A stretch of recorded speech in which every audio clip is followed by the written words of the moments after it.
गांव के बीच एक पुराना घर था। उस घर में रहती थी राम दुलारी, गांव भर में मशहूर लालची सास। हर वक्त बहू से उलझना,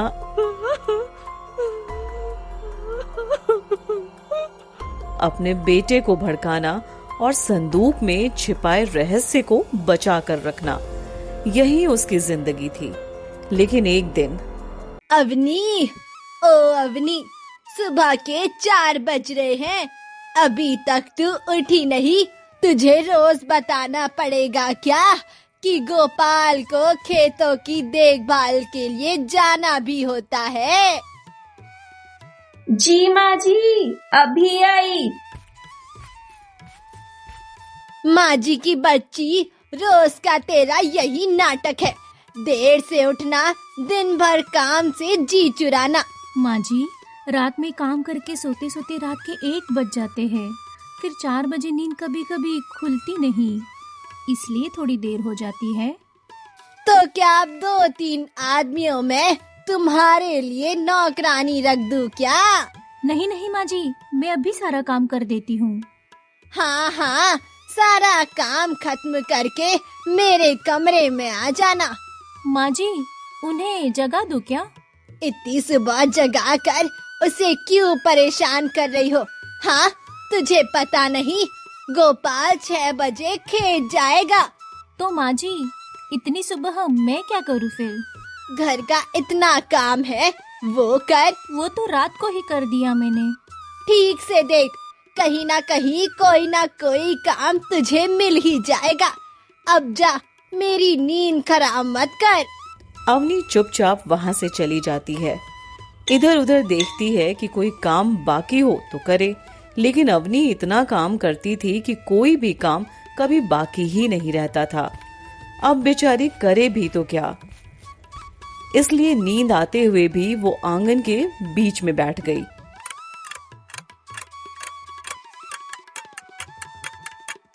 अरे अवनी, तुम यहाँ आंगन में क्यों बैठी हो? जाओ अंदर सो जाओ, अभी उठकर क्या करोगी? नहीं नहीं, मैं ठीक हूँ, आप जाओ। आपको खेत की देखभाल करने जाना है ना? हाँ, वो तो मैं चला जाऊंगा, लेकिन क्या हुआ? फिर से माँ ने तुमसे कुछ कहा क्या?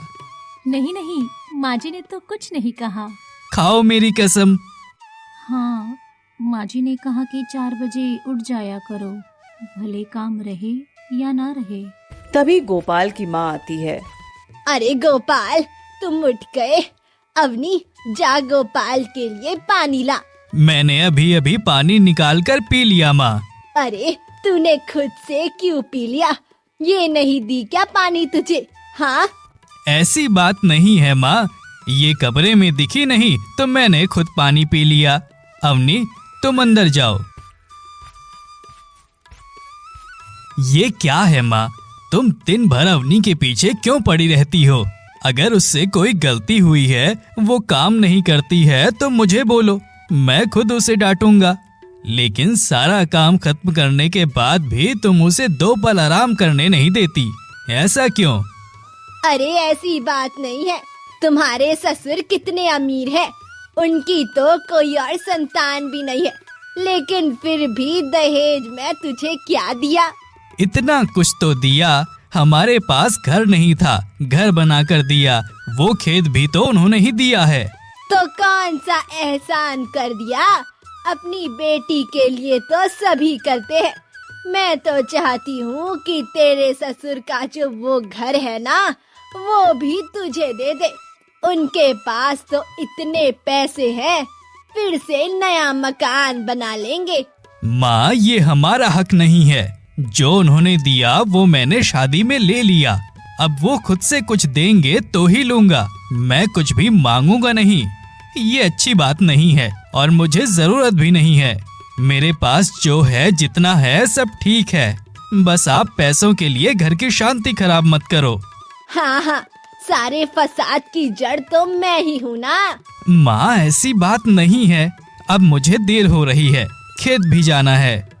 गोपाल अपना झोला उठाता है और खेत की ओर चल देता है।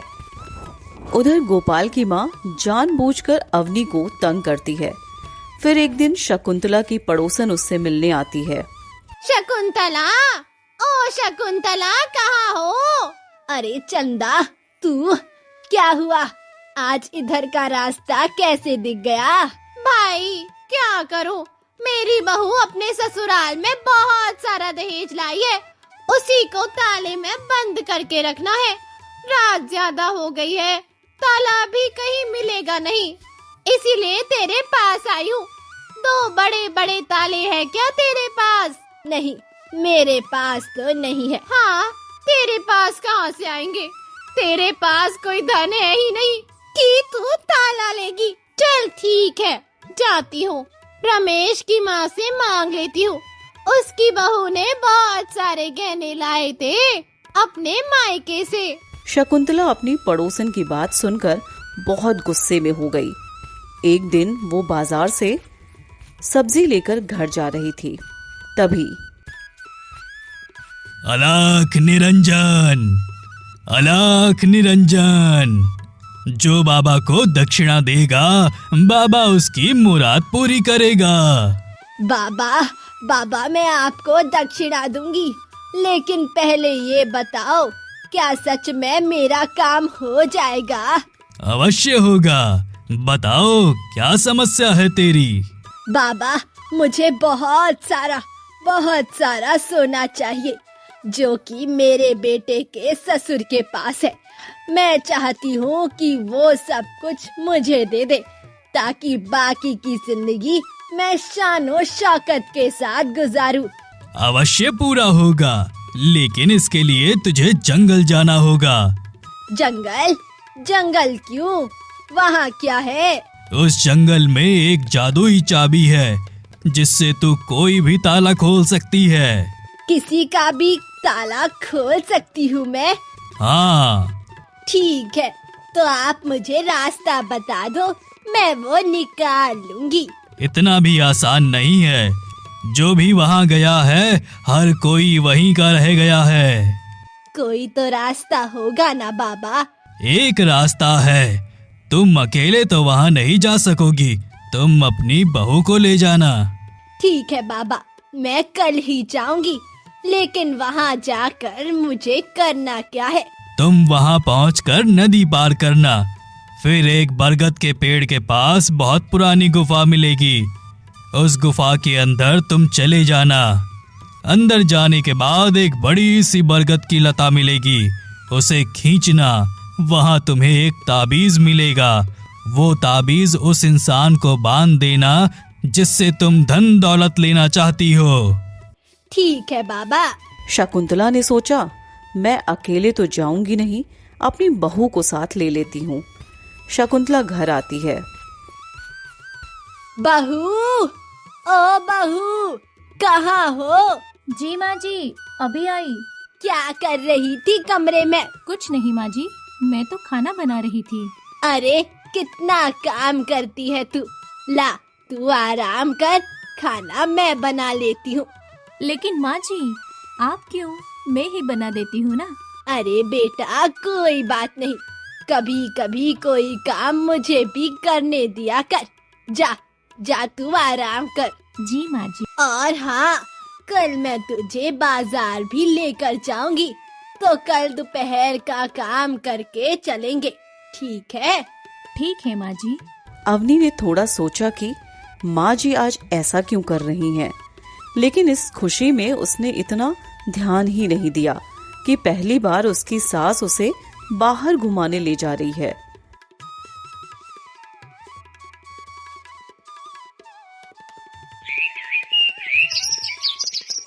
बहू तू तैयार हो गई? हाँ माँ जी, बस अभी आई। माँ, क्या बात है, आज आप दोनों एक साथ कहाँ जा रही हो? मैंने सोचा बहू को कहीं घुमाने ले जाऊं, इसीलिए तैयार करवा लिया। तुझे अच्छा नहीं लगा क्या गोपाल? कैसी बातें कर रही हो माँ, मुझे अच्छा क्यों नहीं लगेगा, बल्कि आप दोनों को एक साथ देखकर मैं आज बहुत खुश हुआ हूँ। माँ जी, मैं आ गई। चल जल्दी चल। सास बहू दोनों निकल जाती हैं।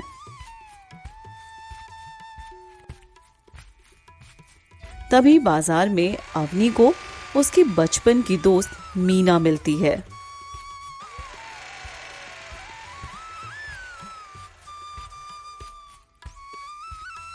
अवनी की सास उसे जिस रास्ते पर लेकर जा रही थी, वो रास्ता अब कच्ची सड़कों में बदल रहा था। दुकानें खत्म हो रही थीं और बड़े बड़े पेड़ दिखाई देने लगे थे। थोड़ी दूर जाने के बाद घनघोर जंगल आ जाता है। वो घबराकर अपनी सास शकुंतला से पूछती है, माँ जी, ये हम कहाँ जा रहे हैं? बाजार तो पीछे छूट गया, ये रास्ता तो जंगल ही बनता जा रहा है।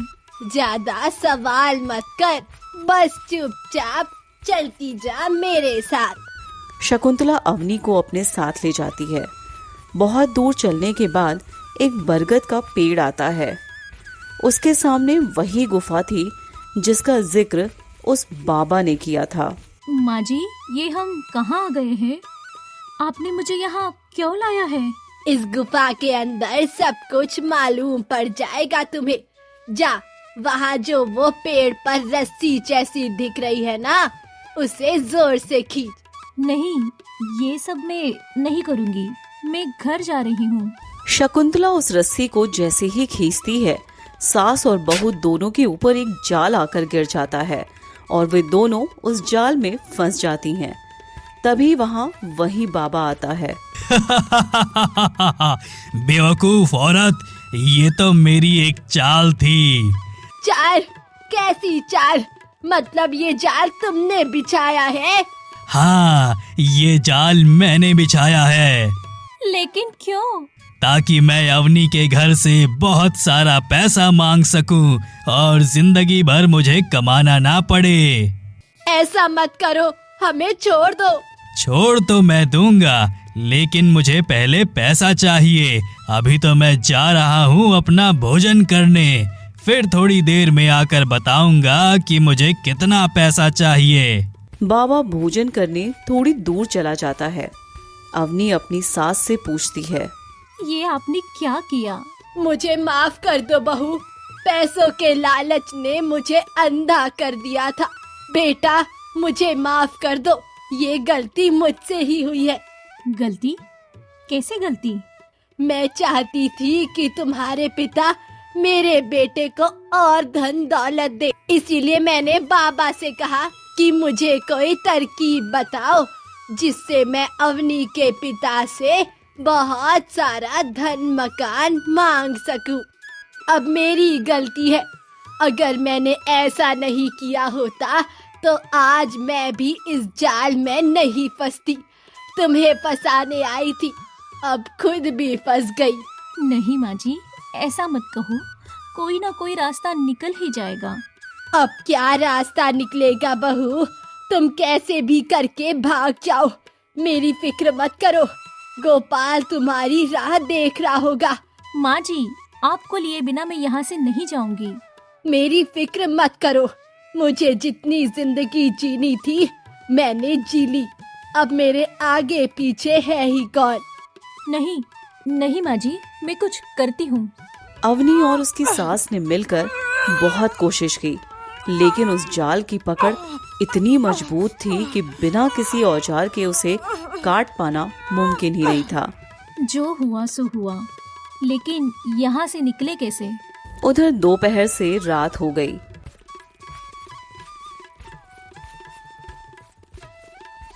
गोपाल माँ और पत्नी की राह देख रहा था, लेकिन कोई नहीं आया। गोपाल दौड़कर मुखिया जी के पास गया।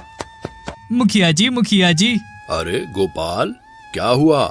गजब हो गया मुखिया जी, मेरी माँ और पत्नी दिन में बाजार गई थी, अभी तक वापस नहीं आई। इतनी रात हो चुकी है, आप कुछ कीजिए ना। तुम चिंता मत करो गोपाल, मैं कुछ करता हूँ। पूरे 2 दिन गुजर गए, लेकिन उन दोनों की कोई खबर गोपाल को नहीं मिली। तभी वहां से अवनी की सहेली मीना गुजर रही थी। क्या हुआ गोपाल जी, आप लोग इतनी रात में घर से बाहर क्यों बैठे हो? और अवनी कहाँ है? क्या बताऊं मीना, 2 दिन से अवनी और मेरी माँ घर नहीं लौटी हैं, बाजार गई थी। अभी तक नहीं लौटी? हाँ, मैंने उन्हें जंगल के रास्ते की ओर जाते देखा था। आप लोग एक बार उधर देख लो। हाँ गोपाल, मैंने भी 1-2 दिन पहले तुम्हारी माँ को उस जंगल वाले ढोंगी बाबा से बात करते हुए देखा था। वो जो नदी किनारे गुफा में रहता है, वही। गोपाल, मुखिया जी, मीना और गांव वाले सभी रात में उस जंगल की ओर चल देते हैं। पूरी रात चलने के बाद आखिर वो गुफा के पास पहुंच जाते हैं।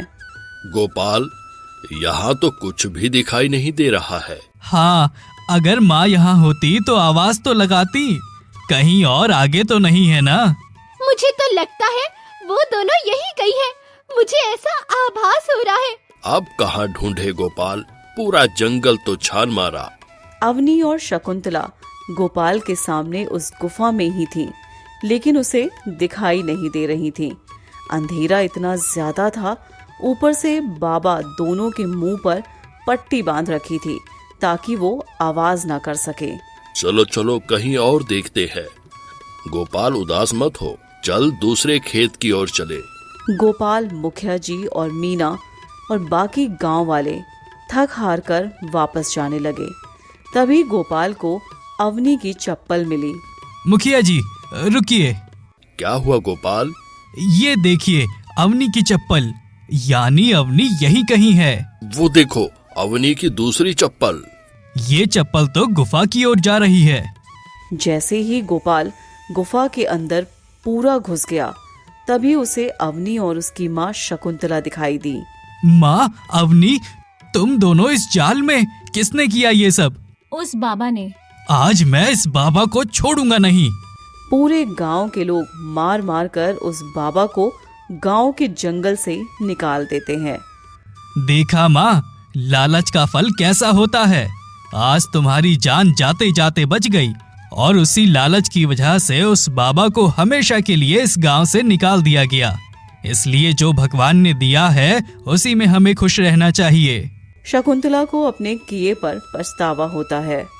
अवनी, अब मैं तुम्हें एक बहू के रूप में नहीं, बेटी के रूप में रखूंगी।